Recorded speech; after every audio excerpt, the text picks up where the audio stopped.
Welcome to Brainstorming. I'm Anna Tizard, award-winning dreampunk and deeply weird fantasy author, and yes, that's me and my fiction that's deeply weird. Explore and imagine with me the most unexpected story ideas using the surrealist word game of Exquisite Corpse. Find out more and join in at annatizard.com. This is a storytelling challenge unlike anything you've tried before.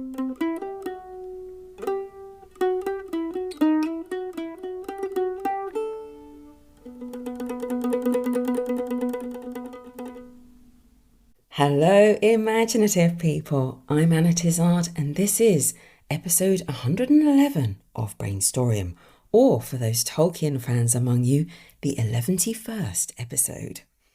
And I do have an appropriate topic to discuss in the intro for that. But first, I have an exciting announcement. Although subscribers to my private email list will already know this, as you are always the first to know these things. Story Travelling with a Tea Witch, the magical and dark novel in stories, inspired by 12 exquisite corpses, is now available as a pre-order on Amazon and in various other places too, like Apple Books and Kobo. The official release date is 3rd of September, and that's when it will also be available as a paperback from pretty much anywhere that sells or lends books. In the meantime, the ARCs or advanced reader copies have all gone out. It's not too late if you'd like one, but you'd have to be quick. Just drop me a line by hitting the contact button on any page footer at annatizard.com. It is so good to get all the formatting done, which also takes so much longer than you think it's going to. And again, as my subscribers will know, the cover design was a bit trickier to get right this time. So thank you to everyone who gave feedback and support on this. I'm very happy with the final result, which features an old lady with a hint of danger in her eyes, surrounded by the usual black and white spiral design for the series, and lots of twirling red-brown steam that floats from her shadowy teapot, because that's where her magic comes from. Anyway, after all that formatting and publishing admin, it is so good to get back into creative things, because I haven't had much time for that lately. I can tell you that. And today, in this 111st episode, I want to talk a little bit about dragons, because they featured more than I expected in my holiday a few weeks ago. There are quite a lot of dragons in Winchester, I noticed. That is, carved into stones in the cathedral. Even in intricate wood carvings in the area for the choir, I found wyverns, which are dragons with only 2 legs. There was a wyvern with a human face, which was very creepy and weird. These were alongside carvings of both real and mythological beings. Although mostly real ones, there were intricate and tiny carvings of cats, dogs.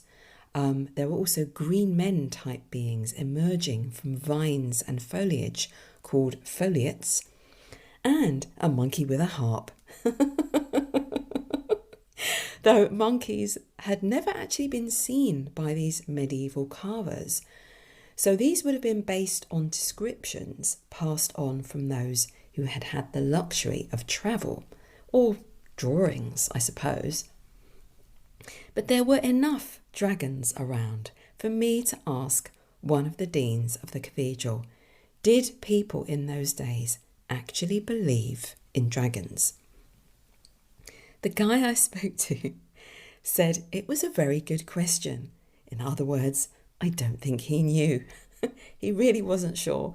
But thinking about this choir area with all these wood carvings, including animals and about 200 human faces sort of peeking out from the wood, he speculated that these figures might have been references to local fairy tales and parables that the monks might have used for contemplation, all very metaphorical and not to be taken literally.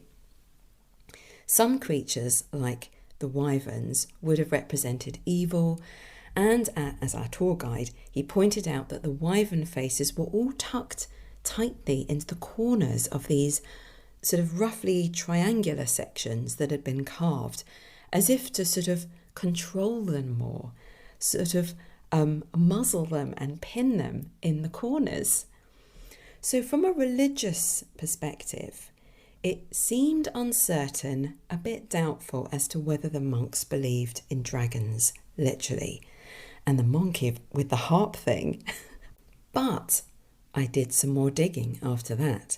In the Anglo-Saxon Chronicle, there's an entry for the year 793, which describes omens in the sky, and it reads, "This year came fearful forewarnings over the land of the Northumbrians, terrifying the people most woefully. These were immense sheets of light rushing through the air, and whirlwinds, and fiery dragons flying across the firmament." Omens indeed. This was right before a devastating Viking raid on Lindisfarne, killing people and laying property to waste. Historians have since decided that this is a description of the aurora borealis, or a meteor shower, or at least a storm. It's also occurred to me that monks who spent a lot of time poring over Bibles, copying out biblical text in exquisite calligraphy for hours and days and years in pretty poor light, would be quite short-sighted. And all you need is a couple of birds of prey circling in the sky and the power of suggestion to trigger some really frightening ideas and responses. But what I like is that they did believe in dragons. Forget what the flashes and shapes in the sky actually were. I feel like the historians are missing the point.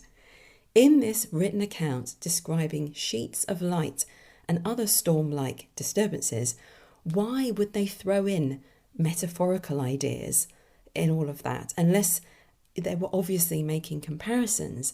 They're not. It's clearly written as a literal account of stuff going on. Why does this matter to me? Because apparently it does matter. I even bought a little book while we were on holiday called A Little History of Dragons, determined to try and get to grips with this, to pin down this idea that they did believe in dragons as the most likely reality, that dragons were a reality in the minds of those who lived before us. We'll go back far enough, and in the Greek and Roman empires, the words drakon and draco, or draco, were used to describe a large snake. In the early days, drakons were interchangeable with serpents, but there were serpents who could fly, mysteriously, without wings. Gradually, as myths and legends developed, so did the wings. Throughout the history of story, these serpentine monsters have symbolised evil, greed, fertility, earth energy, and pagan defiance against the new religion of Christianity, as it would have been in the early centuries AD. In ancient Chinese folklore, they were water-based creatures. In many other cultures, they represented earth, especially the heat of the earth. In the myth of Typhon, the son of the Mother Earth, the fire-breathing dragon represents the volcano. And in Anglo-Saxon and early medieval Britain, dragons were primarily called worms, W-Y-R-M-S, and fire drakes. The Old English word worm, with a Y, referred to a giant snake-like and often highly poisonous creature, while fire drake described the fire-breathing variant. So some variants appearing there. But I still haven't answered my own question. Why does it matter to me that people once believed in dragons? I think it's because it brings the magic that bit closer. To realise that people were faced with such unknowns, such visceral terrors about unknowns. We're so fortunate to be born in a time where science explains so many things that would have once been inexplicable. It's the nature of the human mind to try and make sense of the world, to find explanations for things, and without enough facts or true understanding, things can get weird and terrifying. Story-wise, this makes me think about blind spots that characters may have, misbeliefs that feed into their expectations and their desires, possibly their fears. While you might write a story where dragons are in fact real within that world, what other misbeliefs might your protagonist have that affect their worldview, or their view about themselves, their prejudices about others? It's an interesting thing to explore. Superstitions and fears are part of humanity's memory, and some still survive today. We still have unknowns. I think we'll always have some unknowns. History leaves its traces in all of us, and that includes both things that have happened and things that were once believed in. True, most of us like to only explore these ideas through fiction, but the fears and the whole psychology that comes with believing that the impossible was real starts to emerge when you realise, yes, people really did once believe in dragons.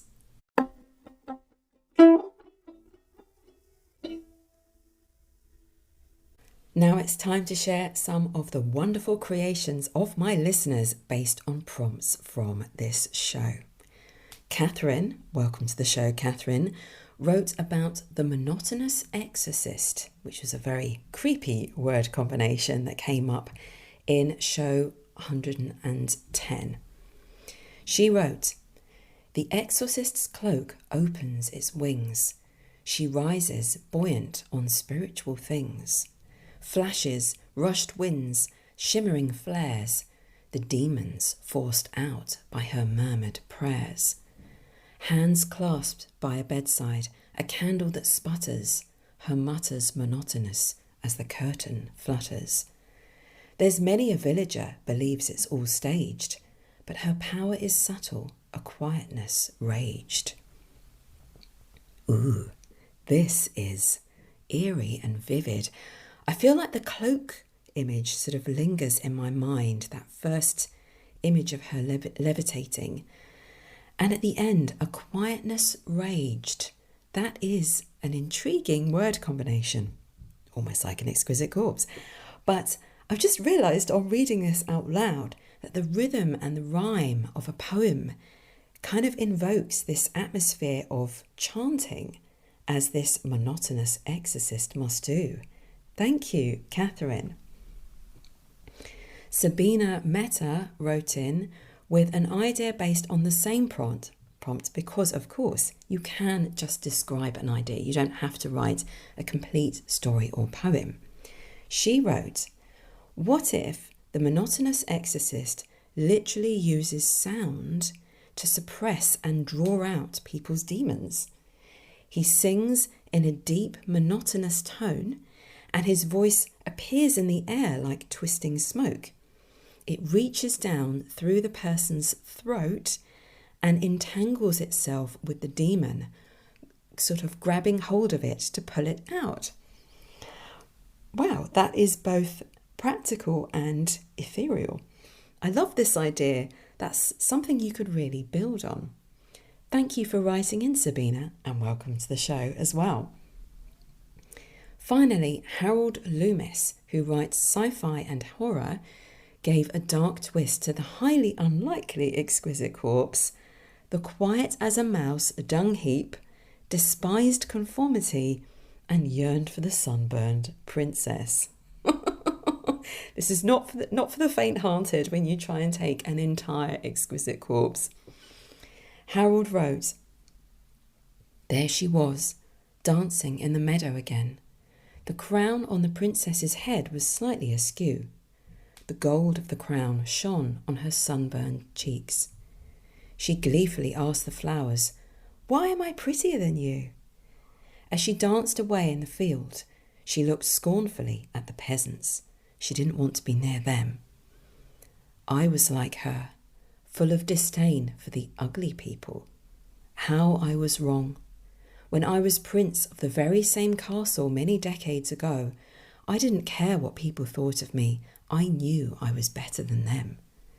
Until the kingdom's sorcerer taught me a lesson I have never forgotten. Now I sit unable to move. Flies are my only companions.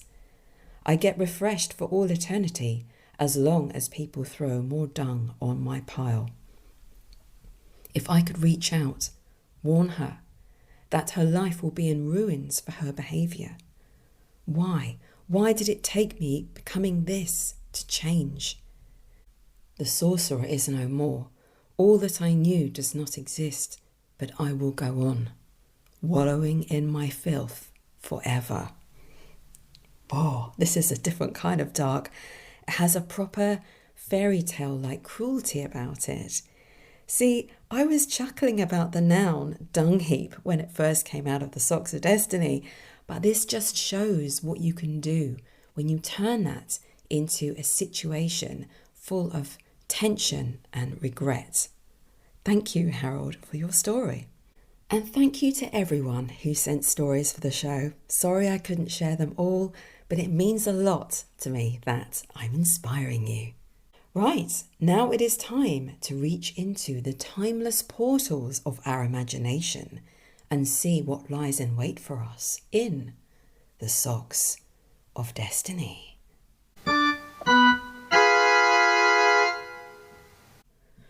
That's right, Exquisite Corpse mixes your words and phrases into very weird sentences that go describing word noun, action, describing word noun. I'll play 3 rounds to create 3 extraordinary sentences, exploring some of the possibilities on the way that they may suggest. Then I'll roll the 12-sided dice to delve even deeper, and after that, it'll be over to you.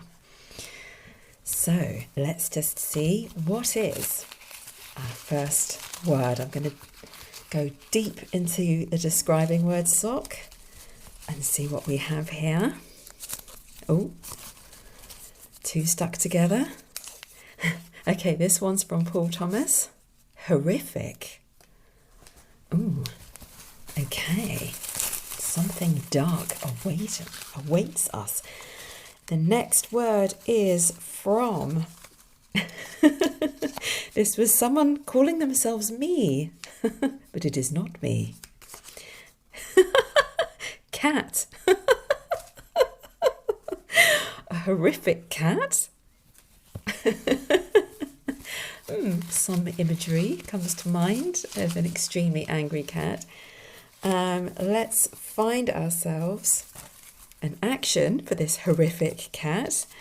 This is from Paul Monteith, the Quantum Fairy.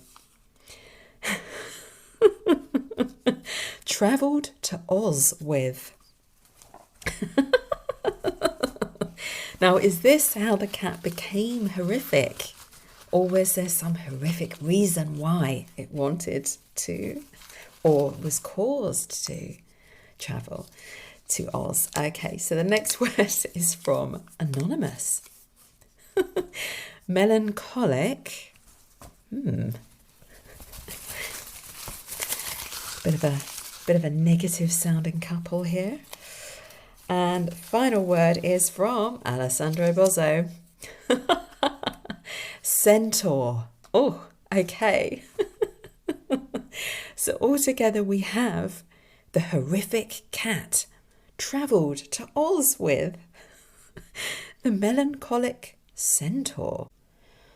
What an oddball couple. In a way, it feels quite appropriate that they're travelling together down the yellow brick road. What for, though? And is it out of choice? I'm thinking first about the melancholic centaur. I seem to remember in the Narnian books, it was the silver chair, which was my favourite for some time because it is weird, really weird and quite otherworldly. And there's this mention in the end, near the end, a mention of centaurs being very deep thinking and kind of obsessed with stargazing. And this also came up in the Harry Potter series. But stargazing makes me think about the future, trying to predict the future. So if that's the preoccupation of the melancholic centaur here, and sort of gloomy because he sees a dark future, an omen, and that's perhaps why he wants to go to Oz. Maybe he thinks if something can be changed in Oz, then he can, or if he can find answers there, something in his own world can be changed, maybe safeguarded against this dark future that he perceives. So he seeks wisdom or some kind of change, preventing something bad from happening. But what about this horrific cat?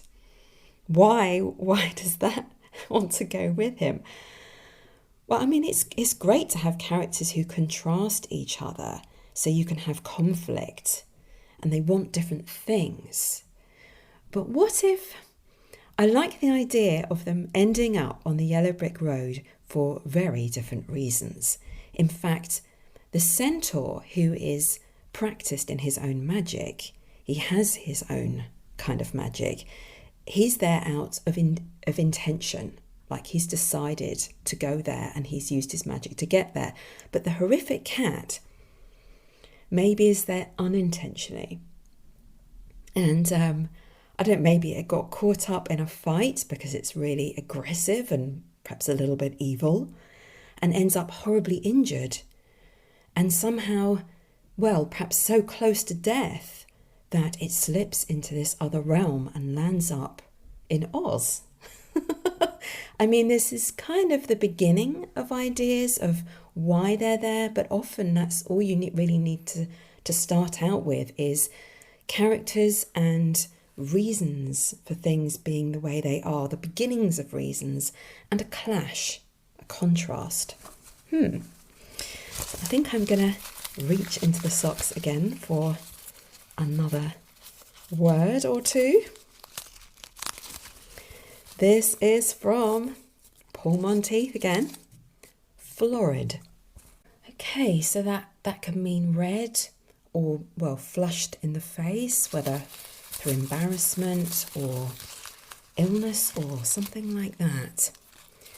So let's see what else we have. Who or what was florid? This is from Mark West.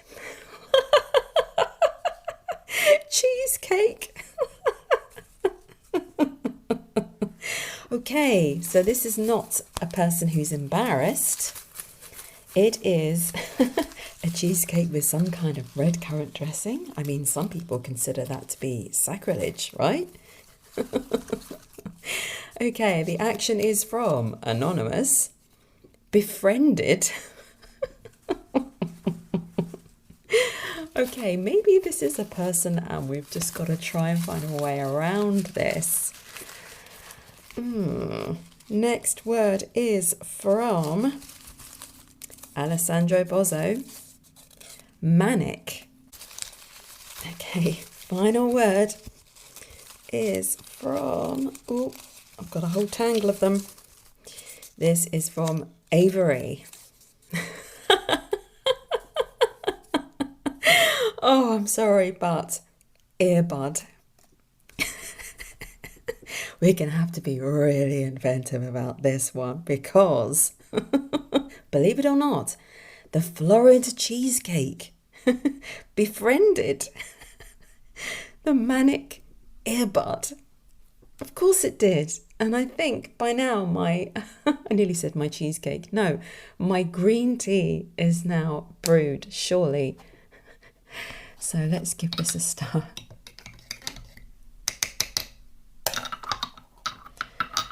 Oh, it see if this makes any difference.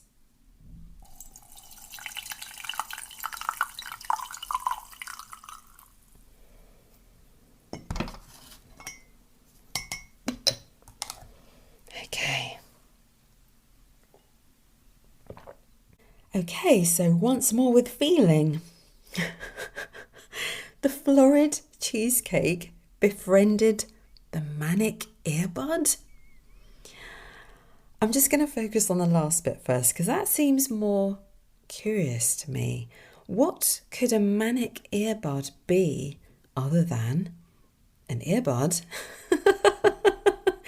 I mean, something that cleans your ears, although nowadays they say you shouldn't do that. Or it could be one of those little plastic buds that go on the end of earphones or headphones. So it's making me think about something that enhances your hearing. So how about a strange bit of magic that enhances your hearing so that you can eavesdrop, hear conversations from very far away? And manic? Okay, a really disgusting image has just come into my mind. The last thing you'd want in your ear is an insect. In fact, actually, I believe this is why our ears create wax, is ultimately to protect our ears against insects getting in. So, excuse me while I explore this disgusting possibility. What if a witch or a wizard can only make, for complicated magical reasons, they can only make a hearing enhancing earbud from an insect? Make them suffer for their art. Then you have conflict in your story from the get-go. Come on. So they need to listen into a conversation badly. Okay, there's got to be dire stakes involved here. So they've got to eavesdrop on a secret meeting between other wizards who are evil to find out what they're plotting. And this meeting is taking place in a desolate area for security reasons, to ensure that it's kept private.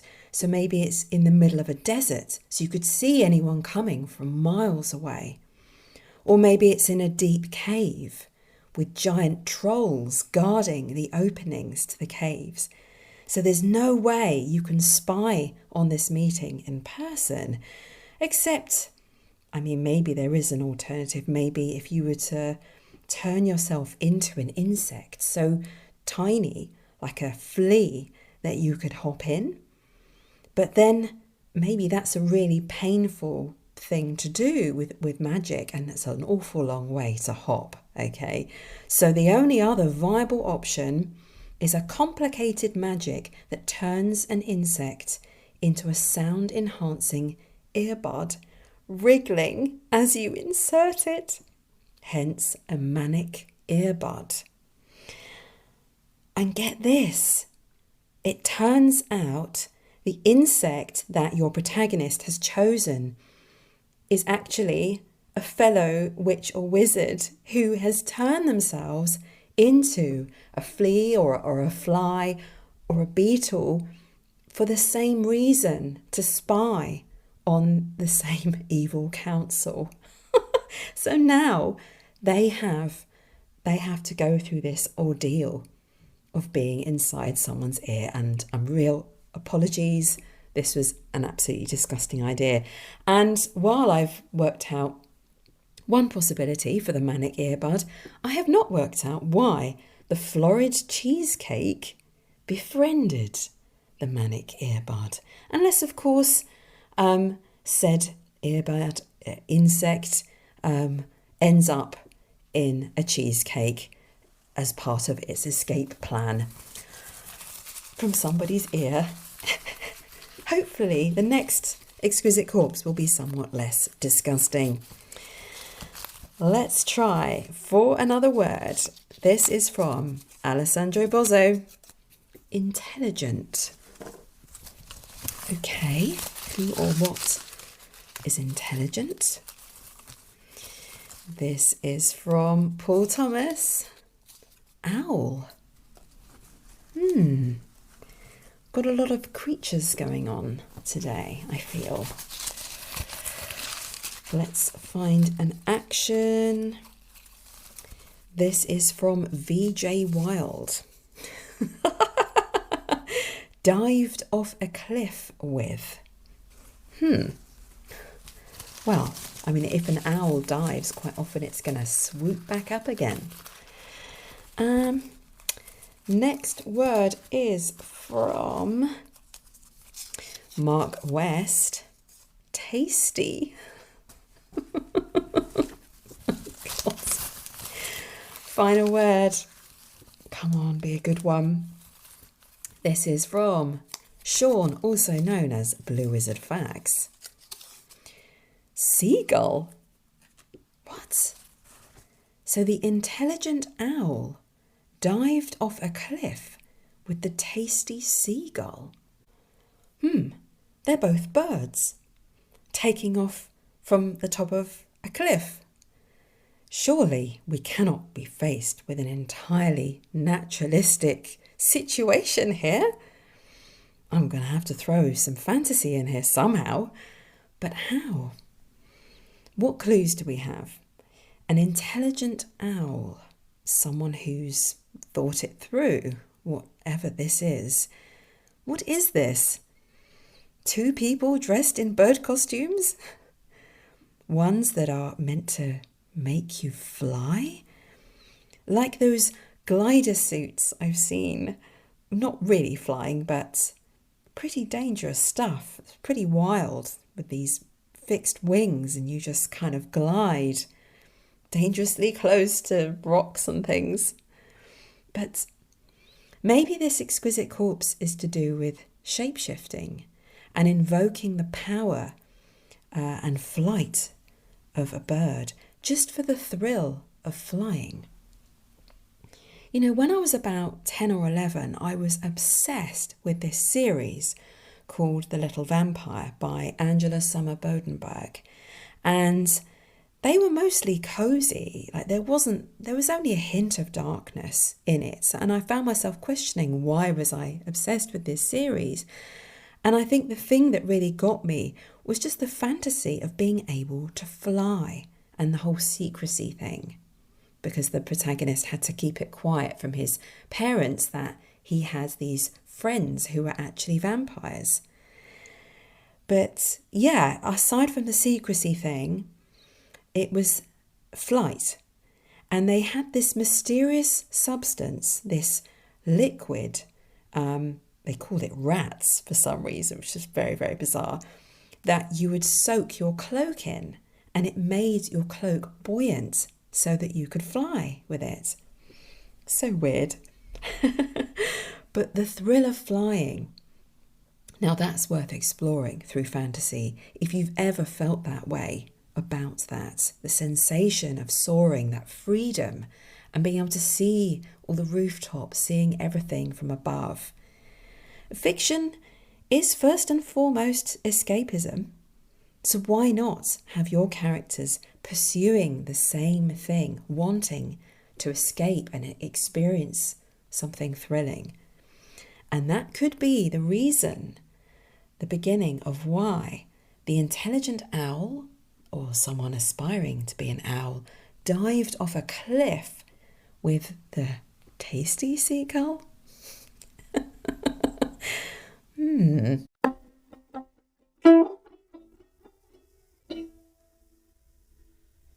So I think it probably has to be the manic earbud that I explore with the dice today, because despite being utterly ridiculous and unwritable at first glance, I like this idea that's begun to open up about a wizard who has to use extremely uncomfortable magic to eavesdrop on a council of witches or wizards. Or maybe they're other beings or creatures who are plotting something evil.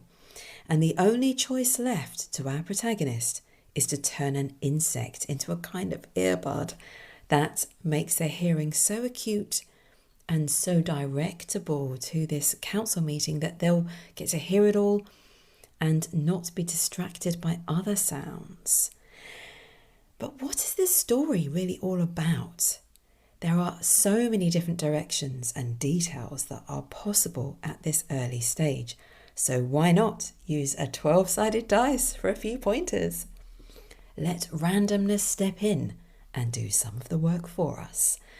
As usual, you can find the full list of 12 categories of suggestion in the show notes. Okay, give that a good shake. 6. A monster or creature. Well, that's very much up my alley. So my first instinct is that it's this council. It's not made up of other witches or wizards. It's made up of other creatures. Mountain trolls are awakening, gathering forces, wanting to break through the delicate fabric, the veil that separates our ordinary world with theirs, the world of the Fae, or whatever you want to call it. They want to rule over humans. And our protagonist, let's say she is a witch, living a seemingly ordinary life in the world of humans and managing to blend in pretty well. She has an office job. But what if she's a troll as well? Or part troll? She's left behind the trollish ways of her family and friends, and in the guise of a human is trying to fit in with human society because she has this burning curiosity. What is it all about? What does it mean to be human? Does she want to be human? But since leaving troll society, her relationships with her sister, her brother and her best friend have become strained. They don't like what she's doing. They're not comfortable with it. They don't trust human ways. And more, the troll leader is becoming interested in taking over human society. So our protagonist, let's call her Dwin, she's being left out of the loop of what's going on.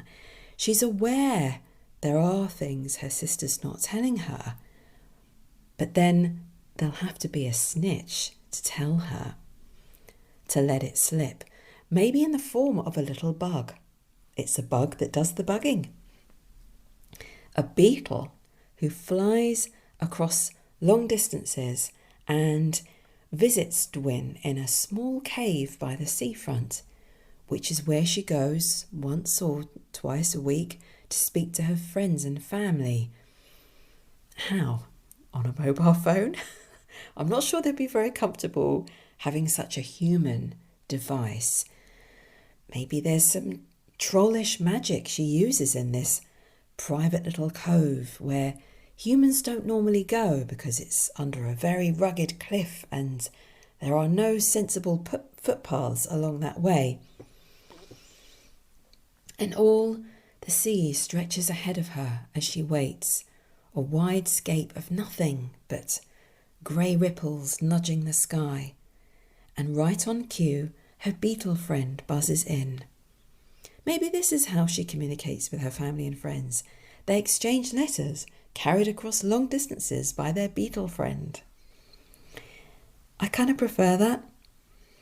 But this time, the scribbled letter from her sister is pretty dull and uneventful, suspiciously dull and uneventful, because her sister is all about the drama and the gossip.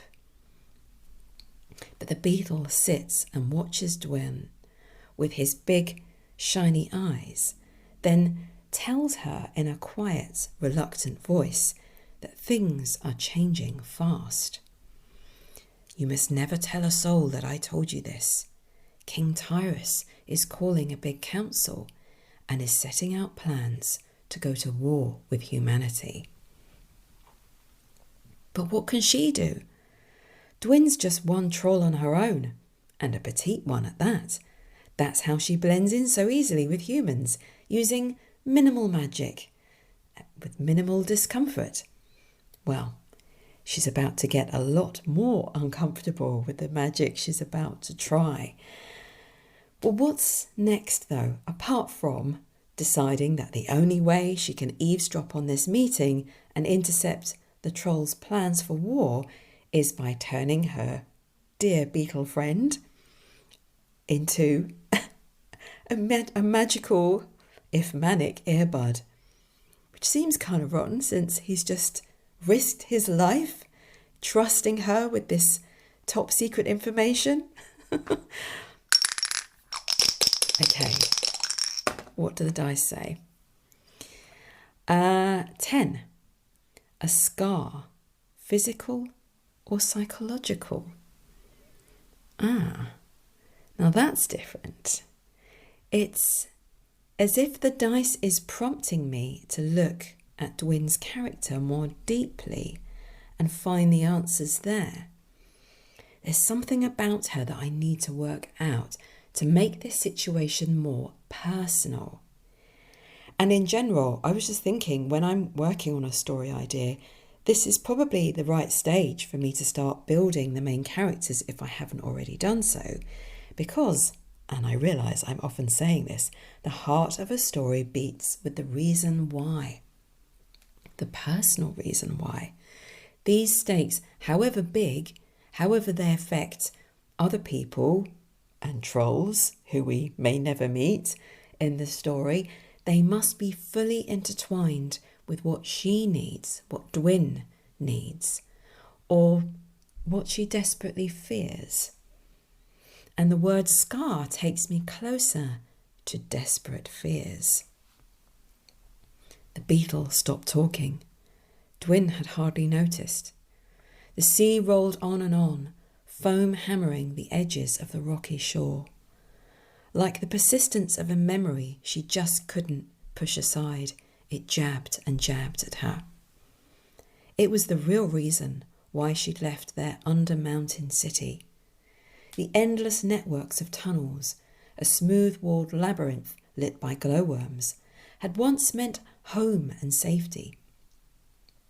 Chasing her friends down chiselled alleyways, playing hide and seek, which, being small for a troll, she was always good at. But growing up, she began to hanker for the outside world. And then, in a single afternoon, everything changed. Her mountain home became a trap, a prison, and she couldn't breathe easy until she was out, running free under an endless sky. My feeling of like what I'm moving towards here is that something happened between her and Tyrus, the king of the trolls, and it's a secret no one else knows about. She admired him, and it was difficult to say no to a troll with that much power. Maybe he did wield a personal power over her as well. How far did it go? I always think when writing about something like this, we don't need grisly details, which are triggering, obviously, for some people. But also, you have to think about pacing. Flashbacks to scenes like this that sort of tie things together and show us the why someone's got this psychological scar, maybe even a physical scar. Flashbacks have to be handled carefully. If you zip back to the past, don't spend too long there. As readers, we always want to be in the present tense of the story as it unfolds, like in that place as things are happening now. And all of that's put on pause whenever you are in a flashback. Every moment you spend in a flashback is actually the reader drumming their fingers because they don't really want to be there, despite that information being vital. And even if it's really, really well written, it's better tactically to drop in a few sentences here and there to bring in little flashes of memory within the flow of the present tense of the story. So we don't actually leave the current Dwin behind. She is still in this cave while we drop in thoughts and memories, just a little bit here and there. You really just need enough hints and a few details dropped in subtly, sensitively, so we understand what has happened. But whether Tyrus hurt her physically or broke her heart, or maybe a bit of both, that's up to you. The important thing is that you've then made these plans for war deeply personal to a protagonist that we really want to root for. And yes, we want her to get some kind of revenge against him, which she can potentially do at the same time as defending human society. I'd say that's a great blend of big stakes and very personal stakes getting kind of glued together. Could you fit it into a short story? Depends how you write it.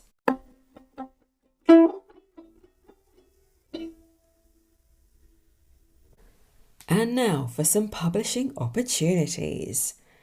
Northern Shadows magazine is an online dark speculative fiction magazine featuring stories set in the real world or fantastical realms. They're looking for spooky, dark, unsettling, that kind of thing. Their current theme is What Creeps in the Shadows, and they're looking for stories anywhere from 500 words right up to 5,000 words, although they do say there'll be a higher acceptance rate for the stories in the lower end of that range, as they can just fit more in.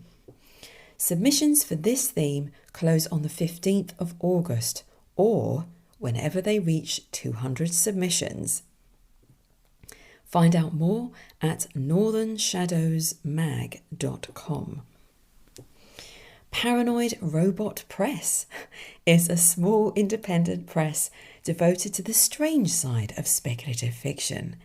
They have a magazine called Electric Midnight that publishes weird spec fic, including sci-fi, horror and fantasy with pulp momentum and modern edge. I love what they say.